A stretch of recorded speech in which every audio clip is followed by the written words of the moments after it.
So, good evening, everybody. Welcome to this week's Monday Zen and Zazen class. Tonight I will talk about Sawaki Roshi's quotes from To You again, but before that, as always, let's sit together for half an hour.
Papa,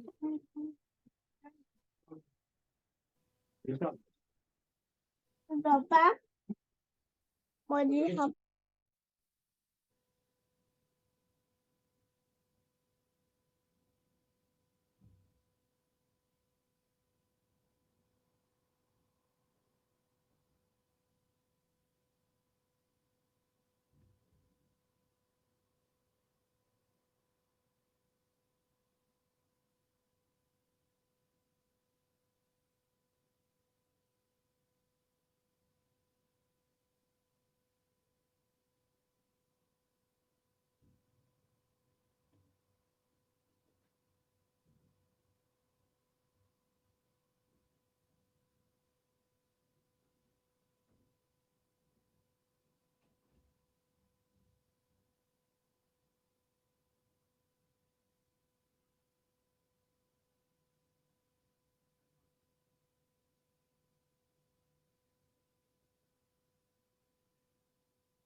Thank you for joining. So let me say some words about Sawaki Roshi's quotes. I want to talk about the last 3 quotes in chapter 8. In the printed version, that's page 48.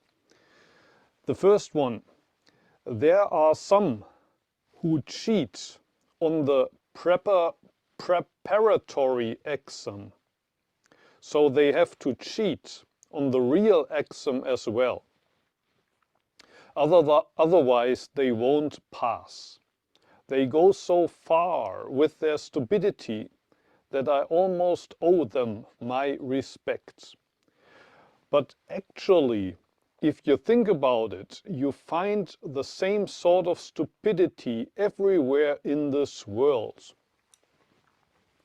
I don't know if it's the same in America, but in a lot of East Asian countries, the entrance exams for university are very important. The whole rest of your life depends pretty much on what university you get into. So people go to prep school here in Japan, even though you would go to middle school and high school until the late afternoon. A lot of kids go to prep school at night to prepare them for entrance exams. And then there are these preparatory exams, which basically tell you how good you are. And Sawaki is here making the point that some people, how do you say, cheat at those preparatory exams, which in a way is useless, because those are the exams to tell you how good you are and if it's realistic to get into whatever university you want to. So if you cheat on the preparatory exam, of course you have to cheat in the real exam. And if you get into university finally, of course you also have to cheat in university if you want to graduate properly. Another example maybe would be dating. You want to find a good partner. So you present yourself, for example, nowadays you would present yourself on a dating site like Tinder. So maybe you use a filter on your picture to show yourself better off, or you pretend to be a better person than you actually are. And if you finally find a person that's willing to date you, of course you also have to play a different person at the date. And if you succeed in that and you finally start a relationship with that other person, you're basically trapped in that situation where for the whole time you always have to pretend to be a different person. But that's actually what a lot of us do. And that of course has to do with what I call playing the game. You play the game and you pretend to be a better player than you actually are. I don't know if it's true or not, but there are these rumors about Elon Musk, who's not only the richest man in the world and now he's the right-hand man for Donald Trump, but also, I don't know, whatever game it is, he's in the top 20, and people say actually he's paying other people he's paying other people to play for him so that he can show off, I'm one of the best video players in the world, whatever. And it's not only about Elon Musk. It's just that people like Elon Musk in a way show it in the most obvious way how we all are. In a way, I think we all have a small Elon Musk in ourselves. Next quote: it's difficult to drink in moderation. That's because it's the wine itself that drinks the wine. It's exactly the same with the illusions in the world. There's this saying in Japanese, Well, in Japanese it's sake o nondemo, sake ni nomareru na, which means drink wine, but take care that the wine doesn't drink you. Basically, the idea is drink with moderation. Make sure that you are still in control. And what Dogen, not Dogen Zenji, but Sawaki Roshi says here, that's easier to say than to do. We think that we are still in control. I'm drinking the wine. It's not the wine that's drinking me, but more often or not, we let the wine take over. And as far as I know, that's especially true for alcoholics. So if you tell an alcoholic, it's not a problem if you drink, as long as you drink with moderation. The problem of the alcoholic is you can either not drink at all, or you allow the wine to drink the wine, so to speak. You allow the wine to swallow you up. And Sawaki Roshi says basically that's the problem with all of our illusions. We think that we're in control, but more often than not, we're only slaves of our illusions. A positive example of this wine drinking the wine would be if you get so deeply into the practice of Zazen that it's not you anymore that's using Zazen as a tool for you. It's not that I do Zazen to become a better person, I do Zazen to become more mindful, I do Zazen to become enlightened, but you allow Zazen to swallow you up, and it's not you anymore that's doing Zazen. You're not in control anymore, but actually Zazen is doing Zazen. But more often than in this positive sense, it's happening in a negative sense, that our illusions take over, that we are under the control of our illusions. And now the third one, the last quote in chapter 8. Take 100,000 possibilities, line them up and compare them. So basically the choices that we have with our life. Dating would be, again, an example. 100,000 possibilities, 100,000 partners out there on Twitter that are all possible love interests for you. Line them up and compare them. And of course, not only dating, choosing the right job for you, choosing your career, whatever. Line them up and compare them. They all lead down a dead end. Maybe a dead end is, how do you say, over the top, but none of them are perfect. You will find a fault with all of them. There's no perfect partner, there's no perfect job, there's no perfect life. They all lead down a dead end. This way leads down a dead end, that way leads down a dead end. Whatever direction you go in, you are stuck. Now simply throw out everything that would lead down a dead end. If you eliminate all of those possibilities that lead down a dead end, what have you left? And Sawaki Roshi ends with a quote from a Chinese text. The title in Japanese is Shōdōka. Shōdōka means the song of enlightenment. It's the first line, which is, a man of great leisure beyond learning and doing. That reminds me of a koan that, if I remember right, I already talked about in one of these Monday classes about 2 or 3 years ago. It was quite at the beginning. It's not one of the traditional koans, but a modern koan from the 20th century, invented, so to speak, by a guy called Hisamatsu. He says this is the core koan. And the koan is basically, if there's nothing that you can do, And not doing anything is also not an option. What do you do? What will you do if all of the options out there are no good? You can't choose any of these options.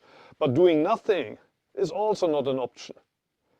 Here in the end, it sounds as if Sawaki Roshi says, well, basically, just don't do anything. Be a man of great leisure beyond learning and doing. But what if you go even one step further and say, not doing anything, even doing Zazen is not an option. Lying on the couch is not an option. And all of the other options also lead down a dead end. What will you do? What will you do with your life?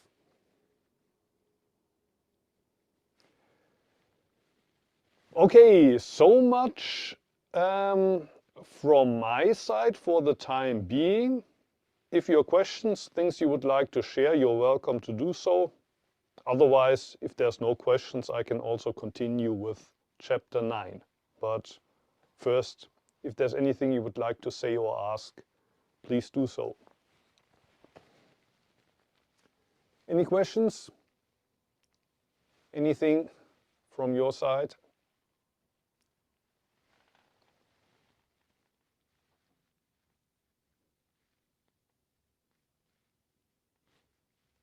Shwen and Chris. Chris, yes, please. He's talking about finding about dating. Was he married? I was just looking it up. I think I asked before long ago. Was he married and have a family? No, no. The whole dating part, it came from my side. So he Oh, doesn't okay. mention. Yeah, he did that. Okay. So he was only talking about the prep exam. He didn't go to university, but actually he taught at university. He was talking at Komazawa. So maybe he was watching the students there. But I don't know if he ever had a girlfriend. He certainly wasn't married. He does So have one passage about like uh dancing with geishas or something. yes, that's right. Yeah, that's right. There's this famous quote with like when you sit in Zazen and there's how do you say, a flea biting you somewhere on your testicles, you realize it at once and it's almost the end of the world. I have to do something about it. While if you're dancing with a geisha and the same thing happens, you're so busy with the geisha, you don't realize that. So I could imagine that he also had a certain, how do you say, erotic interest. He was interested in women, but we don't know about any love affairs, or there certainly was no marriage. Thank you. Thank you. Anything else you would like to ask or share?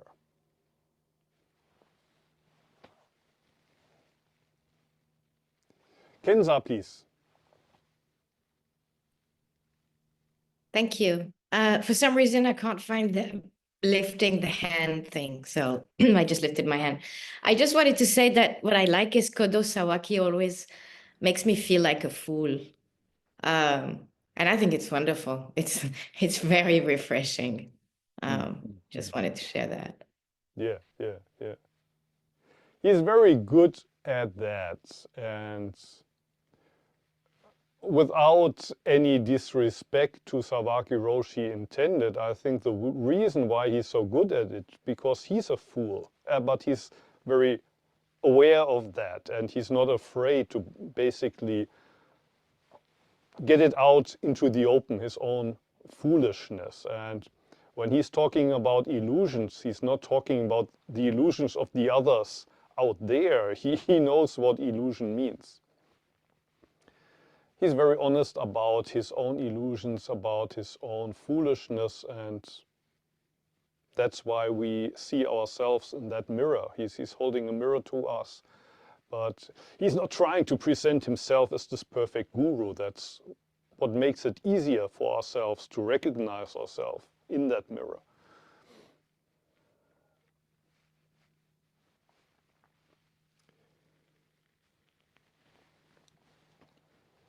Any other questions? Anything else you would like to share?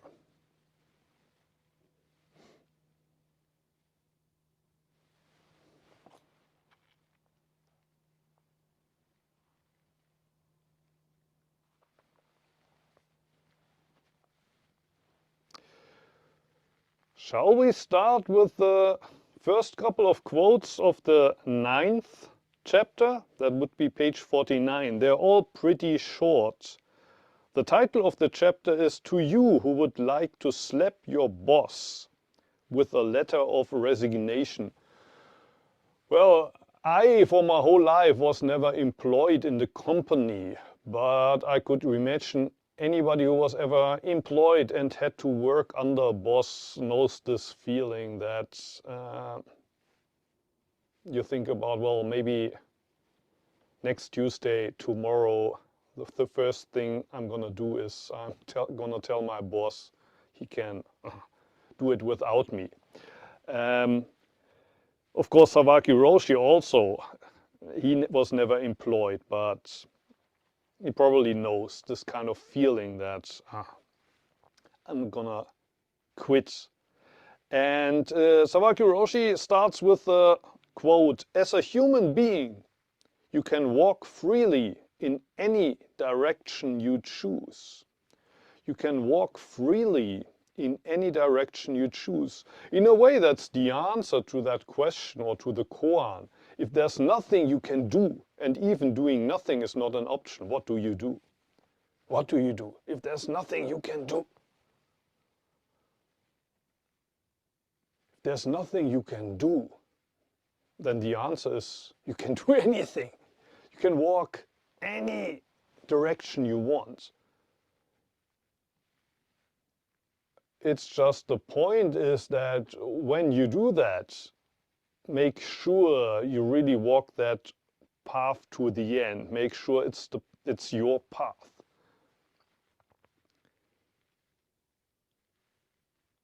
And do it completely. If there's nothing you can do, and even doing nothing is not an option, you can do anything you want. It's just that you should do it 100%. You should do it with your heart and soul and with your body in there. As a human being, you can walk freely in any direction you choose. And the next one starts also with "as a human being." As a human being, whatever you do, you should do it in a way that can't be done a second time. What can be repeated is best left to the robots.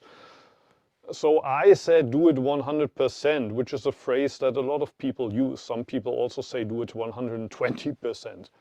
But Sawaki Roshi here says do it in a way that cannot be repeated. Do it as if it was the first time and the last time. That's something that people also say, I think, quite a lot about your attitude to life, and I think it's right. You should live every day of your life as if it was the first time and the last time. Or I talked about dating. I think one thing that sometimes can make marriage life difficult in the beginning of a relationship, the person you meet is new and there are so many things you discover about that person, so many things you discover, that person discovers about you. But then after a couple of years, you think you know each other. And actually, that's not true, even about yourself. When you look in the mirror, you think you're seeing your old self there. But actually, that version of yourself that you see, if you look in the mirror today, you see it for the first time. It's just we forget about that. We also forget about it when we're together with a partner for a long time. It's the spouse, the same spouse that woke up next to me yesterday and 1 year ago, 10 years ago. But actually that's not the case. You're meeting that person, that version of your spouse today for the first time and also for the last time. You will not meet that person again tomorrow, not because he or she is going to be dead, hopefully not, but that person that you can meet tomorrow or that person that you can see in the mirror tomorrow is not the person that you see there today. So I think that's also connecting to this. Do things in a way they cannot be done a second time, even drinking a cup of tea. We might think that we're drinking the same cup of tea that we drink every morning. No, you can drink this cup of tea only once now. Drink it in a way that cannot be done in a second time. Meet your spouse in a way you won't be able to meet him or her a second time, and look at yourself in the mirror in a way you won't look at yourself for a second time. And then number 3, very short, life doesn't run on tracks. Life doesn't run on tracks. So it's not a Monopoly game. It's not a game where you roll the dice and you go whatever number you rolled, you advance. There's no tracks in life. So that would be everything from my side. Another chance if you have things you would like to question or share. I would probably love to share some thoughts on that point of making everything for the first time, like it was the first time. Yes. Recently I listened to some music that I used to listen many years ago, and I immediately caught an emotion, a feeling that was evoked by that music. And there is a popular concept of your true self. You either can find your true self or lose your true self. And on that evoked emotion, I started thinking that, maybe that was my true self that I have long lost, and I gotta find it once again. But then I understood that I remember only one emotional moment, and since I remember nothing more, it makes me think in my present that all my past self was felt or perceived like this. But basically, I'm imagining about myself and my past. All I can feel is one single moment now. And eventually I came to the conclusion that there is no self in the past or your true self. Myself is just perception and infinite change that I can experience. And I think it's very important in order to avoid an illusion of starting to look for your true self and thus stopping to drink a cup of tea as if it is for the first and for the last time, and thinking that it could be repeated. Thank you. Sorry for this lengthy speech. Yeah, with the true self, it's just like with the self you see in the mirror. It's always new. It doesn't continue. You won't find it yesterday, and even if you find it today, tomorrow, there's a different so-called true self. It's nothing permanent. It's always changing. You always meet it now, in this moment, for the first time. Anything else you would like to ask or share? Chris, please. I wanted to follow up on that. I think I understand what he was just saying, and I was thinking though in the Zazen, though. In a similar way, like you try, well, you let go and you have a kind of a stillness, Mm. but in one way, there's no like complete stillness either. Like in the same way, there's no unchanging self. So like, I feel like I move around too much basically, but how still does it get? Is even though you're still, you're not moving, you've let go, but it's still some kind of like Mm. flowing and some kind of Mm. small movement happening always. You know what I mean? Yes. Mm. Yes. So it's never like everything totally stops moving completely. It's No. it's settled, but still there's kind of fluctuations always happening. Yes. Would you say that? Yes. Yes. I mean, one obvious example is the breath. I mean, you continue to breathe, and just because of that, you're moving, and probably it's only very small, but like in yoga, you feel each time you breathe in, probably your spine stretches a little bit.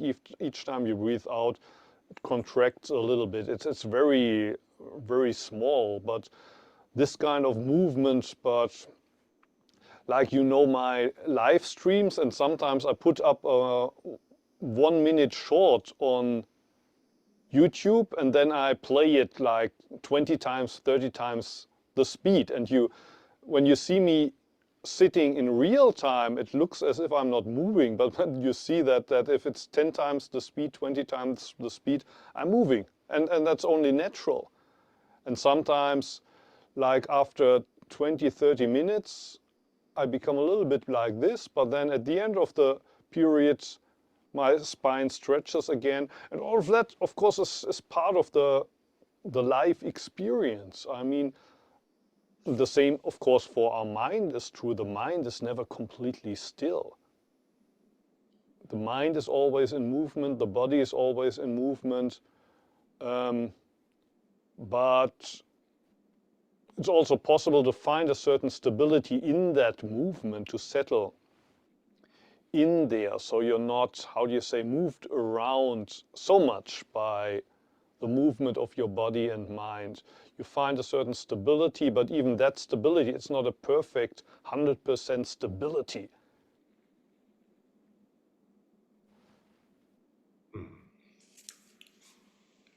That helps. Thank you. That makes sense. Thank you. Okay, was it tomorrow Chinese New Year? Yeah, so I wish you a happy Chinese New Year. How about in 1 week? Do we meet in 1 week? Yeah, we can meet 1 week later, Okay. like regular class. 1 week later, so you mean in 1 week? Oh, no, we Or can in just 2 weeks? we can just continue a regular Okay. class. Okay, we continue. There's no holiday in a week or so. Good, good. So maybe some Chinese will still celebrate in a week, but Xuan-san will open the Zoom room for us. So next time I'm going to talk about the precious mirror samadhi, that old Chinese text again, in 1 week. So if you like, please come. I would be happy to see you again. Anyway, I wish you a nice, how do you say, week, and also start of the year of the snake it is. In Japan, it already started on January 1st, but it really starts only tomorrow, I think. Okay, so thank you for joining.